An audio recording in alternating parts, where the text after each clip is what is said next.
Alhamdulillahilladzi arsala rasulahu bil huda wa dinil haqq liyudhhirahu 'ala ad-dini kullihi walau karihal kafirun. Asyhadu an la ilaha illallah wahdahu la syarika lah wa asyhadu anna Muhammadan 'abduhu wa rasuluhu la nabiyya ba'dah. Subhanaka la ilma lana illa ma 'allamtana innaka antal alimul hakim. Rabbi shrah li sadri wa yassir li amri wahlul 'uqdatam min lisani yafqahu qawli.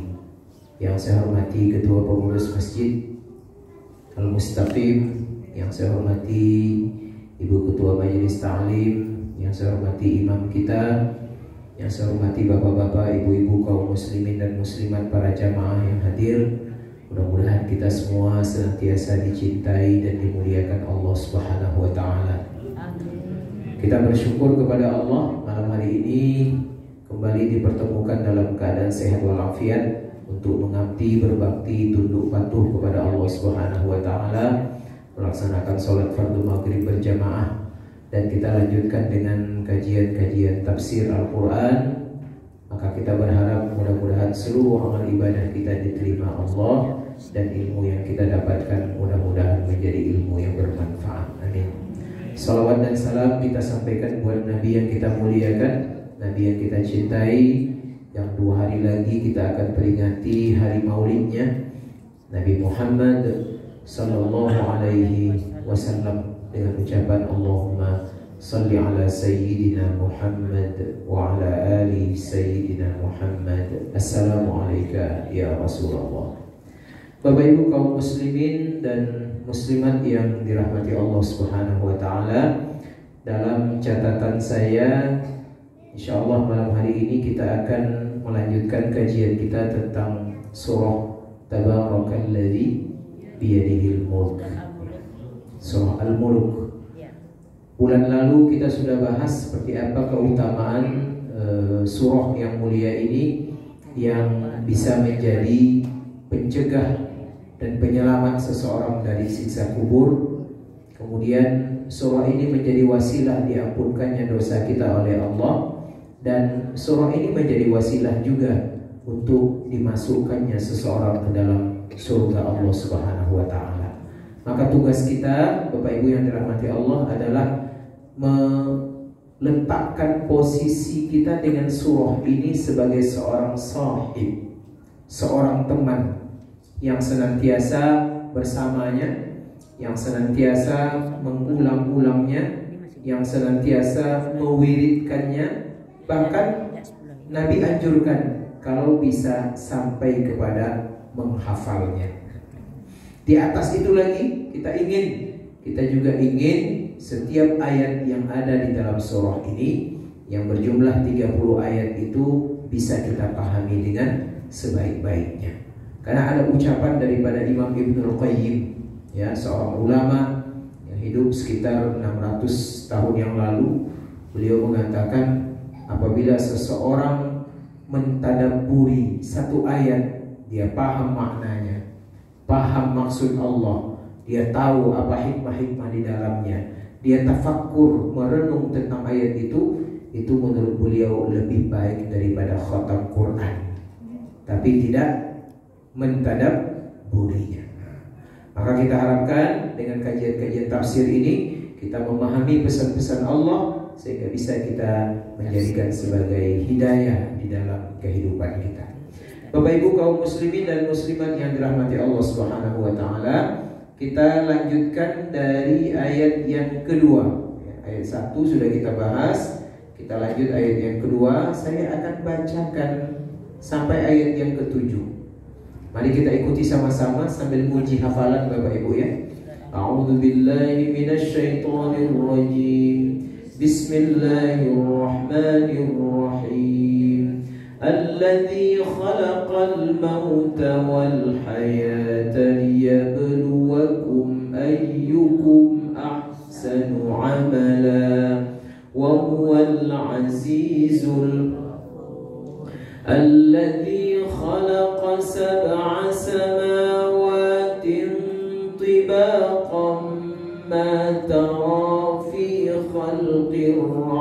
الرحمن من تفاوت فارجع ثم ارجع البصر كرتين ينقلب إليك وهو حسير ولقد زينا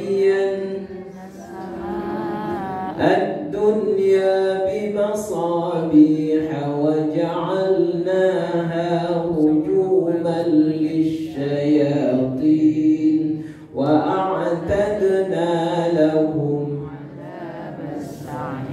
وللذين كفروا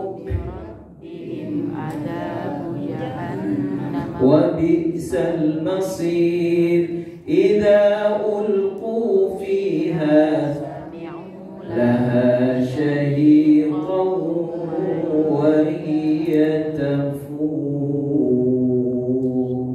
Sadaqallahul azim. Nampaknya tidak bisa buat lomba nih Pak. Dah hafal semua nih, luar biasa nih. Suara bapak kita berdua di depan ini kencang. Berarti hafal. Ada juga yang agak malu-malu. Di ujung-ujungnya aja Pak. Lumayan lah Pak ya. Bapak Ibu yang dirahmati Allah Subhanahu wa taala, kita mulai. A'udzubillahi minasyaitonirrajim. Bismillahirrahmanirrahim. Rabbi zidna ilma warzuqna fahma. Saya tidak menafsirkan Bapak Ibu ya. Saya ambil dari maraji, dari sumber-sumber tafsir, antara lain tafsir Ibnu Katsir, kemudian tafsir Al-Qurtubi. Bismillahirrahmanirrahim. Alladzi khalaqal mauta wal hayata. Siapa Allah yang di tangannya ada seluruh kekuasaan. Dan sebelumnya Allah mengatakan tabarakalladzi biyadihil. Siapa Allah itu? Maka Allah jelaskan, inilah salah satu kemahakuasaan Allah itu.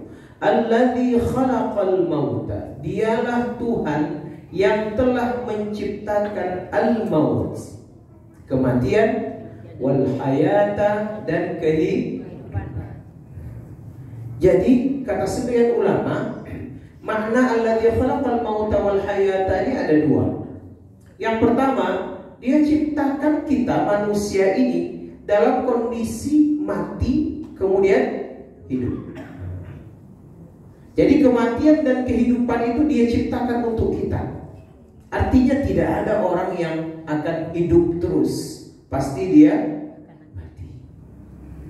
Cuman mati itu bukan berarti Bapak Ibu berakhirnya kehidupan, tidak. Mati itu kata ulama adalah dimulainya kehidupan babak yang lain, yang lebih lama, yang lebih kekal daripada kehidupan di atas bumi. Nah, ini makna pertama. Makna yang kedua, ulama mengatakan ini maknanya kematian dan kehidupan itu adalah makhluk, sesuatu yang memang diciptakan oleh Allah. Ada bentuknya, ada bentuk kematian, ada bentuk kehidupan. Maka Nabi pernah bersabda tentang bentuk kematian ini seperti apa, kata Rasulullah. Nanti di hari akhirat, sesudah semua orang masuk ke dalam kelompoknya masing-masing, ada kelompok surga, ada kelompok neraka. Selesai hisab, maka Allah, kata Rasulullah, akan mendatangkan seekor kambing atau kibas yang itu merupakan simbol daripada kematian. Maka kemudian kata Allah, sembelih kematian tadi. Maka kematian yang berbentuk kibas tadi kemudian disembelih seperti orang menyembelih seekor kambing. Maka itulah kata Rasulullah hari yang paling menyenangkan bagi penduduk surga. Karena sesudah kematian itu disembelih, mereka tidak akan mati-mati. Dan hari itulah hari yang sangat mengerikan bagi penduduk neraka. Karena ketika kematian itu disembelih, maka penduduk neraka tidak akan pernah merasakan lagi kematian. Nah, ini maksud daripada alladzi khalaqal mauta wal hayat. Apa gunanya Allah menciptakan adanya kehidupan, kemudian adanya kematian? Satu tujuan Allah itu, liyabluwakum, untuk menguji kita, memberikan ujian kepada kita. Siapa di antara kita ayyukum ahsanu amala, siapa yang paling baik amalnya, siapa yang paling berkualitas amalnya. Allah tidak mengatakan, kata para ulama, aktsarukum amala, siapa yang paling banyak amalnya. Tapi yang dicari oleh Allah dari amal kita itu adalah siapa yang paling berkualitas, yang paling baik, yang paling tinggi status amalnya itu siapa. Maka suatu ketika Rasulullah ditanya oleh para sahabat, ya Rasulullah, apa maksud daripada ahsanu amala ini? Nabi menjawab, orang yang paling banyak mengingat kematian. Jadi salah satu makna liyabluwakum ayyukum ahsanu amala itu adalah orang itu salah satu standarnya kalau ingin dilihat apakah amalnya berkualitas atau tidak, tengok sejauh mana dia banyak berpikir, merenung tentang kematian. Sehingga akhirnya muncul satu hadis Nabi. Mau tahukah kamu, kata Rasulullah, siapa mukmin yang cerdas itu? Maka mukmin yang cerdas itu adalah mukmin yang paling banyak mengingat kematian dan paling siap menghadapi kematian. Nah, ini salah satu maksud daripada ahsanu. Maka jadilah kita mukmin yang cerdas, merenung kematian, berziarah mengingat kematian, kunjungi orang sakit untuk melihat proses kematian, tengok orang yang meninggal dunia untuk merasakan kematian itu. Dan ini ternyata, kata Nabi, salah satu hal yang bisa menghilangkan berbagai macam jenis kesombongan dalam diri kita, yang membuat kepala kita kemudian tegak ke atas, tidak pernah mau menunduk. Maka Nabi ingatkan, kata Rasulullah, ada 3 hal yang kalau kalian renungkan, kata Nabi, bisa membuat kepala kalian itu tunduk ke bawah, tidak sanggup kalian mengangkatnya ke atas. Artinya kalian tidak akan sombong. 3 hal, kata Rasulullah. Pertama, al-marad, sakit. Maka tengoklah orang sakit itu, kalau kita tidak sakit, maka akan hilanglah segala macam kesombongan kita. Kalau saya hebat perkasa, kalau sakit terkapar, tidak bisa ngapa-ngapa lagi. Ya, tidak bisa bergerak, membuka mulut saja payah, menyuap makan disuapkan, minum diminumkan. Ini yang membuat hati kita kemudian akan bersih dari kesombongan. Al-marad. Yang kedua, al-faqr, kefakiran atau kemiskinan. Siapa yang sombong-sombong dalam hidupnya, coba rasakan kehidupan orang miskin itu seperti apa rasanya. Tengok keadaan mereka.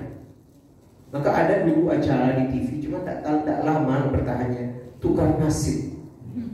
Dulu ada ya, ada di TV itu ketika HP, TikTok, ini YouTube ini belum semarak dia. Orang ada acara, orang miskin disuruh jadi direkturnya disuruh jadi orang miskin. Oh, memang sehari itu Masya Allah, memang berat jadi orang miskin. Uang 2.000 itu begitu berharga, sedangkan waktu direktur uang 200.000 itu main buang-buang aja, Pak.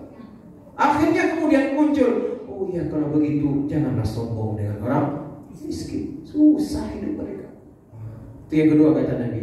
Yang ketiga, al-maut, yang membuat kita tidak akan sombong dalam hidup Nabi, kata Nabi, sehingga kepala kita akan tunduk, kepala kita tidak akan kita angkat untuk menunjukkan kesombongan, itu adalah al-maut. Karena berapa banyak dulu orang-orang hebat ketika mati, sirna mereka sekarang. Ada dulu Panglima Angkatan Perang Amerika yang menundukkan Jepang, namanya Jenderal Douglas MacArthur. Ya Pak ya, itu luar biasa. Dia selipkan tangannya di sini. Dia lihat Kaisar Hirohito itu menandatangani pernyataan menyerah kepada tentara, punya pasukan jutaan orang, ada ratusan kapalnya, ada ribuan pesawatnya. Tapi di mana dia sekarang? Tinggal nama. Ada dulu orang yang bisa menghancurkan kota Baghdad. Ya, Kaisar Mongol Genghis Khan.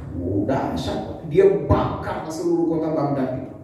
Dia bakar perpustakaan itu, sehingga akhirnya air sungai Tigris itu berubah menjadi hitam gara-gara bukunya dilemparkan ke dalamnya. Mana dia sekarang? Sudah selesai.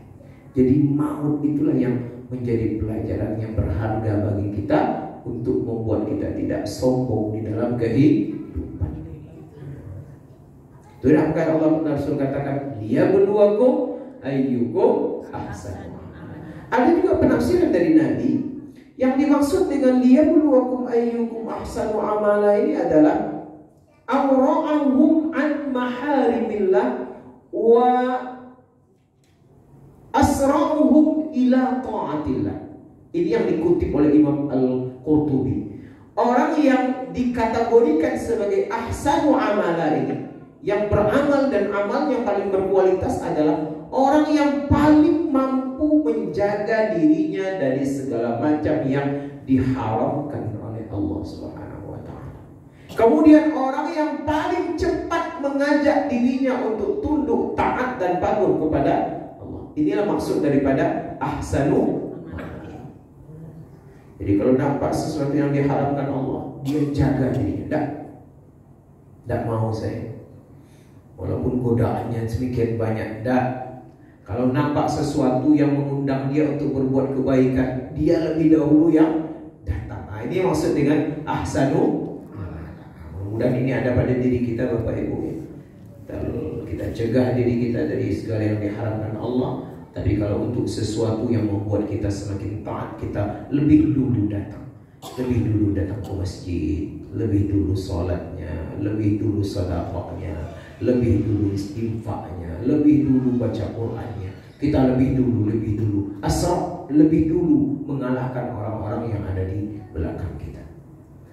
Kemudian Allah katakan wa huwal azizul ghafur. Dialah Allah yang kuat tadi, yang menciptakan kematian dan kehidupan tadi, adalah Tuhan yang Al-Aziz, yang Maha Perkasa. Tidak ada yang bisa mengalahkan Allah. Siapapun dia, apapun dia, sehebat apapun dia, tidak akan mampu mengalahkan Allah. Maka jangan pernah sombong sedikit pun di hadapan Allah, karena Allah paling benci dengan orang sombong. Jangan ada, karena dia Al-Aziz, tak ada yang di atas Allah itu. Al-Ghafur, tapi dengan kekuasaannya, keperkasaannya, kehebatannya, Allah memasukkan sifat Al-Ghafur pada dirinya. Dia adalah zat yang maha pengampun. Kalau dua sifat ini bersatu kepada seseorang, inilah orang yang luar biasa hebat, Pak. Apalagi kepada pemimpin, Pak. Pemimpin itu kan harus aziz, perkasa. Tapi jangan perkasa saja, harus ada yang keduanya. Al-Ghafur, sayang, Pak. Al-Ghafur ini kan sayang nih, suka mengampunkan dosa, suka memaafkan. Hari ini tidak kita tengok banyak pemimpin kita yang hanya mengambil sifat Al-Aziz saja. Oh, saya hebat yang macam-macam. Saya nih yang punya hak tanda tangan nih. Kemana saja kalian akan saya apa nih? Kalau melawan sedikit bawahnya apa namanya, Pak? Dimutasinya. Ada bupati satu tuh, Pak, melawan bawahannya tuh, tidak sesuai dengan keinginan dia, dicampakkannya ke sudut-sudut. Kadang-kadang nggak ada hubungannya dengan apa? Suaminya yang bertengkar dengan bupatinya, istrinya yang dia letakkan di ujungnya. Yang ada Al-Aziz, harusnya ada Al-Ghafurnya, Pak. Sehingga akhirnya bijak dia, kayak rempang batang gitu, iya kan? Selama ini kan kita banggakan, kami pemerintah hebat, punya tentara, punya polisi. Coba kedepankan juga sifat Al-Ghafur. Ghafurnya. Oh ya, kalian rakyat kami loh. Baik-baiklah dengan rakyat. Kalian yang punya negeri ini. Kita satu bangsa, satu nusa, satu bangsa, satu bahasa. Kita nyanyi-nyanyikan, tapi kita gusur mereka, Pak. Kenapa tidak dikedepankan Al-Ghafurnya? Kenapa yang dikedepankan Al-Aziznya? Maka kombinasi ini harus ada pada pemimpin. Tegas oke, kuat oke, tapi pada saat dibutuhkan dia begitu cinta dengan rakyatnya, sehingga dia tidak akan mau main gusur-gusur. Kan mudah cari tempat itu, ya kan? Hiduplah anak-anak main tembak-tembak, apa namanya itu? Gas air mata. Anak dalam sekolah pun masih kena. Datang pula kami piting nanti kamu. Nah, kan kasihan kita kan. Berbaik-baiklah dengan rakyat. Karena kekuasaan itu tak lama dah, Bu. 2024 selesai ya. Ya kan? Tak lama dia. Nah, kalau nampak salahnya nanti kena penjara. Itu kan itu yang ditakuti sekarang tuh. Penjara semuanya nanti. Makanya jangan sombong-sombong. Dunia itu berputar. Hari ini di atas, besok di bawah. Ya kan? Dulu berkuasa, habis Pak. Sekarang dari oposisi, suatu ketika akan jadi penguasa. Macam-macam cara. Siapa sih yang tidak tengok Anwar Ibrahim tuh? Berapa tahun dalam penjara? Sekarang jadi apa dia? Jadi Perdana Menteri. Tidak bisa kita sombong-sombong. Bapak Ibu yang dirahmati Allah Subhanahu wa Ta'ala, itu ayat yang kedua. Ayat yang ketiga, Allah ingin tampakkan sesuai dengan nama Al-Muluk, kekuasaan. Allah memang ingin tampakkan kehebatannya dan kekuasaannya dalam surah ini. Allati khalaqa sab'a samawatin tibaqa. Allah lah zat yang menciptakan sab'a, 7 samawatin, langit, tibaqa, yang 7 langit itu bertingkat-tingkat. Tapi antara satu tingkat dengan tingkat yang lain itu nampak tak talinya, Bapak Ibu? Nampak tak tiangnya? Kalau kita punya gedung bertingkat 7, nampak Pak, ini lantai 1, itu di atasnya lantai 2, nyambung dia. Ada tiang, ada balok yang menyambung tingkat 1, tingkat 2, tingkat 3 sampai tingkat 7. Tapi tengoklah langit yang diciptakan Allah, bertingkat-tingkat. Tidak ada satupun tiangnya. Bighairi amadin tarawunaha. Di ayat yang lain Allah katakan, tak ada satupun tiang yang kamu lihat antara satu langit yang menopang langit yang lain. Langit kedua tidak ditopang oleh langit pertama. Langit ketiga tidak ditopang oleh langit yang ke. Tidak ada Pak. Begitu dahsyatnya ciptaan Allah langit itu. Tengamu gitu Pak. Tengok ini. Kita baru di atas samaud dunia, langit dunia. Udah luasnya seperti ini. Naik pesawat aja kita terasa kecilnya ya. Tengok ke bawah. Kadang-kadang naik pesawat ketinggian 35.000 kaki. Kalau dari Pekanbaru ke Jawa itu biasa 35.000. Tapi kalau dari Indonesia Kuala Lumpur ke Saudi saja kadang-kadang sampai 40.000, 41.000 kaki. Lewat kita di atas laut India tuh Pak, itu kapal-kapal itu hanya sebesar korek api. Itu kapal tanker besar Pak, sebesar lapangan sepak bola kadang-kadang. Apalagi manusia kecil sekali kita. Maka Allah tengokkan, tengok tuh ciptaan Allah ya. 7 langit itu yang kita tidak tahu langit kedua itu mana. Apalagi langit yang ketiga. Langit yang keempat, yang kita tahu itu langit-langit. Langit-langit rumah kita, langit-langit yang ada di dalam mulut kita. Itulah mampu kita juga menengoknya, merasakannya. Tapi langit kedua, ketiga, keempat, kelima, keenam, ketujuh itu, la haula wala quwwata illa billahil aliyyil azim. Tengok ciptaan Allah itu. Semuanya Allah menciptakan. Tidak akan ada satupun yang mampu menciptakan seperti Allah yang menciptakan langit yang 7 tadi itu. Kemudian Allah tantang kita, ma tara fi khalqir rahmani min tafawut. Maka kalian, kata Allah, tidak akan melihat Dari seluruh yang Allah ciptakan itu, di langitkah dia, di bumikah dia, antara langit dan bumikah dia, maka tidak ada yang kalian lihat yang tidak seimbang. Tidak ada yang tak seimbang. Semuanya proporsional. Kalau langit oke lah, tengoklah badan kita nih Bapak Ibu. Itu proporsional, betul Allah ciptakan. Ada hidung, ada matanya dua, posisinya sempurna. Di atas mata itu ada alis mata. Karena posisi mata seperti ini, akhirnya ada kacamata. Sempat sini mata satu di ekor, satunya mampu buat kacamata. Ya kan? Kemudian ada pula dua telinga, proporsional Pak, bisa jadi tempat menyangkut kacamata. Dia telinga itu tidak ke atas tuh Pak, tapi dia ke samping, sehingga kalau hujan tidak masuk. Sempatlah ke atas telinga kita tuh. Kalau hujan habislah kita menutup telinga. Masya Allah. Hidung ke bawah, ada mulut, hidung ke atas. Mulut kita proporsional, ada bibir. Bisa ibu-ibu pakai gicu di bibir itu kan? Iya kan? Kumis laki-laki pas pula di sini Pak. Tengoklah Firaun itu, kumisnya waktu muda tuh ganteng. Jenggotnya lepas pula di bawah. Lengkap sudah, sempurna betul. Tidak ada yang tak seimbang kata Allah. Belum lehernya lagi kan, bisa diputar-putar. Sempat leher kita tidak bisa diputar, apa terjadi kira-kira? Gigi kita pas. Cuman banyak orang yang tidak bersyukur dengan gigi. Pakai behel, bangga dengan behelnya, tak bangga dengan giginya. Padahal semahal apapun behel kan ada gigi, bisa dipasangmu. Tidak boleh. Di mana pasang behel karena tidak ada gigi? Nenek-nenek umur 70 bisa pakai behel? Aduh, gigi itu kuncinya. La haula wala. Tangan pas juga, bahu pas juga, kaki pas juga, sempurna kita Pak.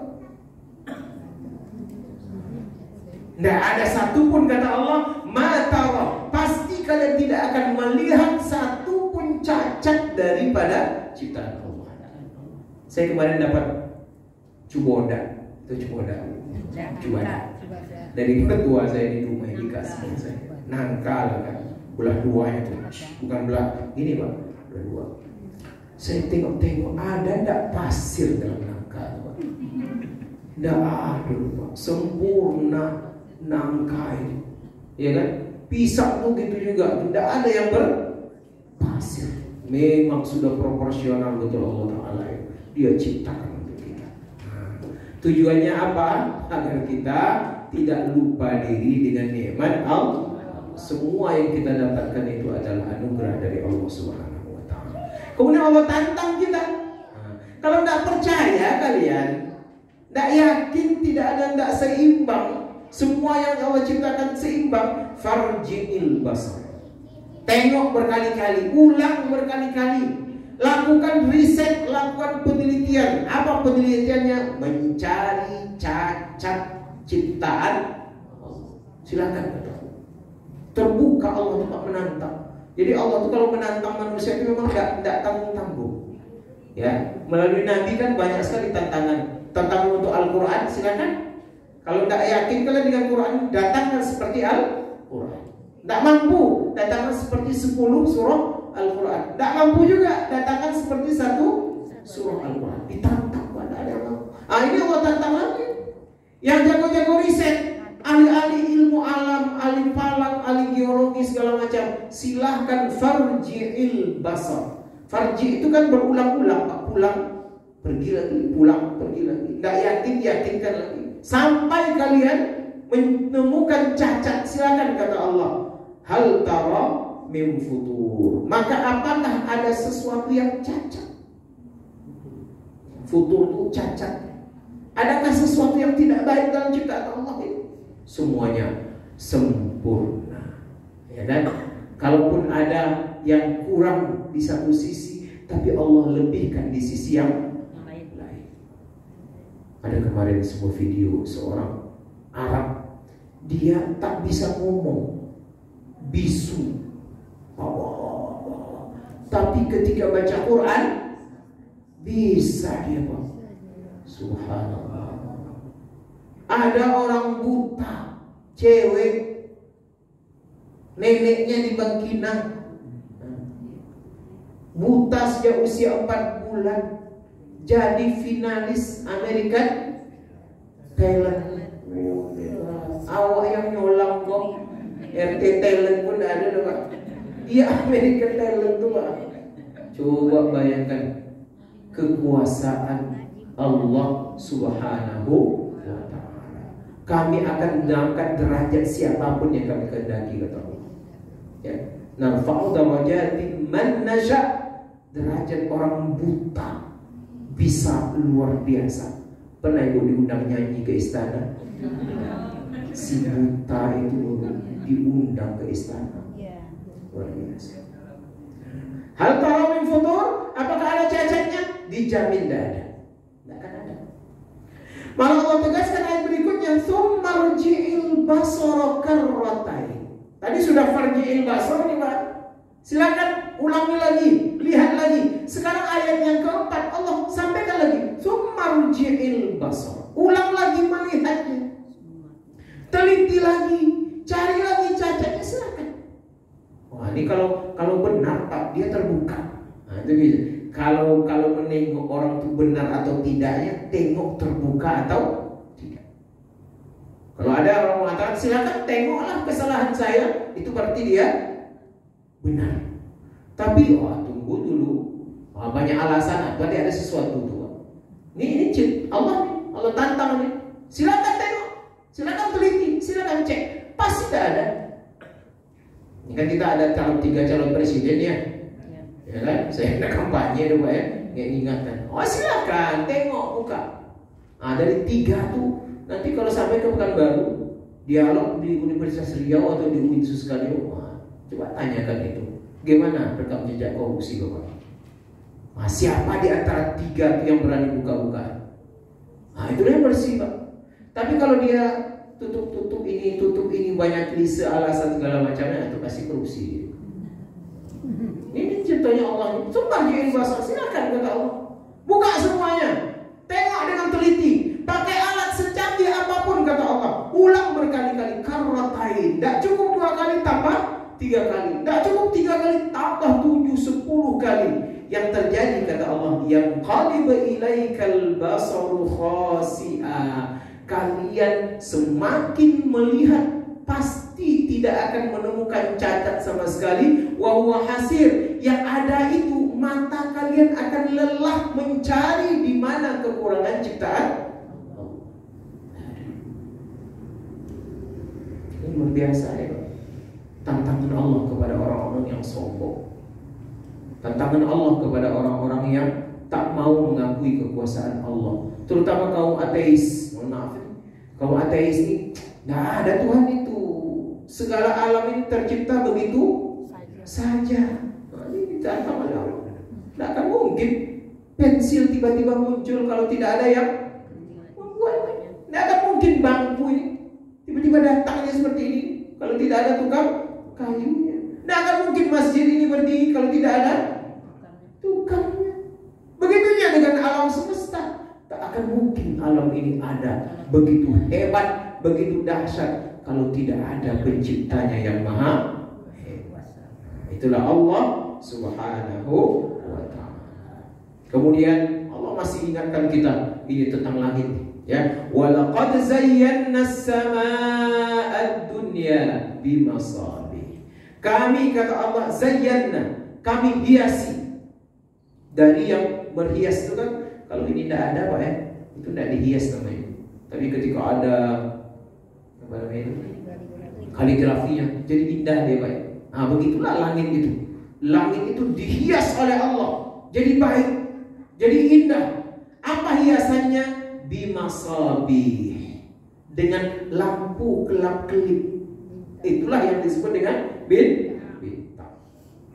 Kalau kita mungkin di sini payah nengok bintang kalau berawan, tapi kalau di Arab sana Yang awan tuh kadang-kadang sekali sebulan itu bintang tuh lolos.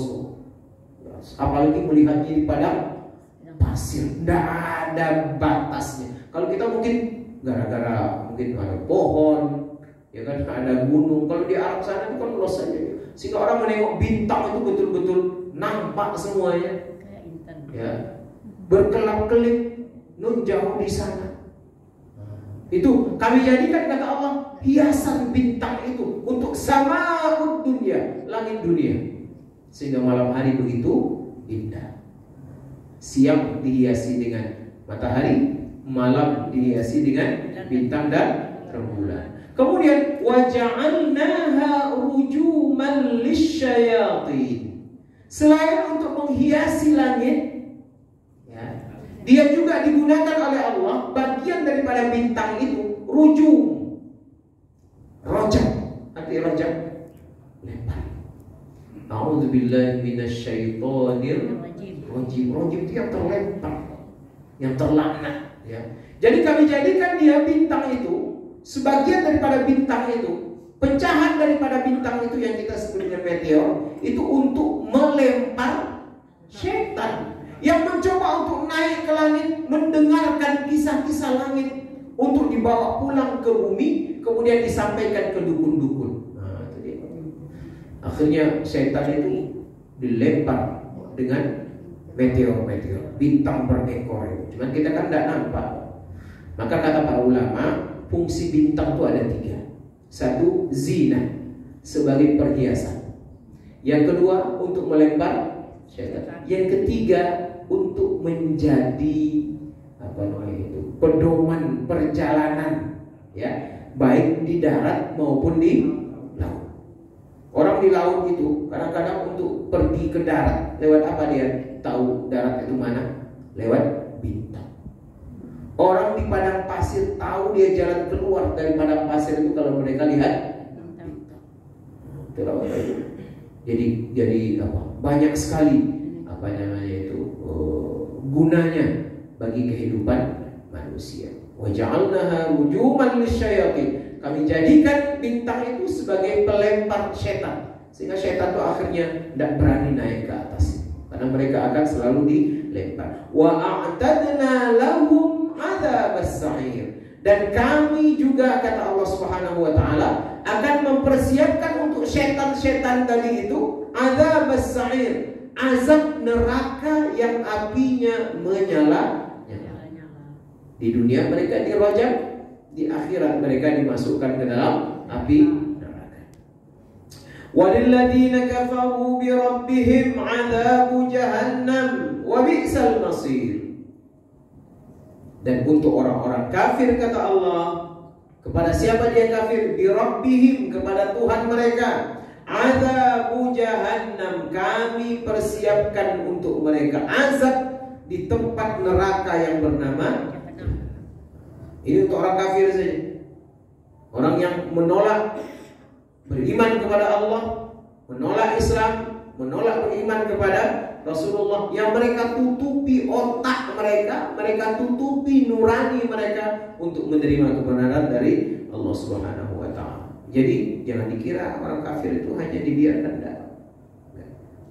Meskipun mereka di dunia hidupnya bahagia, ya, hidupnya senantiasa banyak duit, oke, itu sebentar, kata Allah. Itu namanya sebentar aja, menyelawati. Dan mati kami azab mereka dengan azab yang pedih. Wa bi'sal masir. Dan itu adalah tempat kembali seburuk-buruknya. Tempat kembali seburuk-buruknya namanya azab jahannam. Tempat kembali kita bukan ke sini. Datuk moyang kita Nabi Adam berasal dari surga, maka tempat kembali kita adalah surga. Maka mari kita rebut surga itu. Mari kita persiapkan diri untuk masuk ke dalam surga itu, karena itulah sebagai tempat yang paling baik untuk kembali. Karena disitulah perjumpaan kita nanti dengan Allah Subhanahu wa taala dalam keadaan radhiyallahu anhu wa radu an. Kita ridho kepada Allah dan Allah pun ridho dengan seluruh pengabdian kita selama hidup di atas muka bumi ini. Kita sampai ayat yang ke-6, ya. Insyaallah bulan depan kita lanjutkan ke ayat yang ke-7 dan seterusnya. Hadanallahu wa iyyakum ajma'in wa billahi taufiq wal hidayah. Assalamualaikum warahmatullahi wabarakatuh.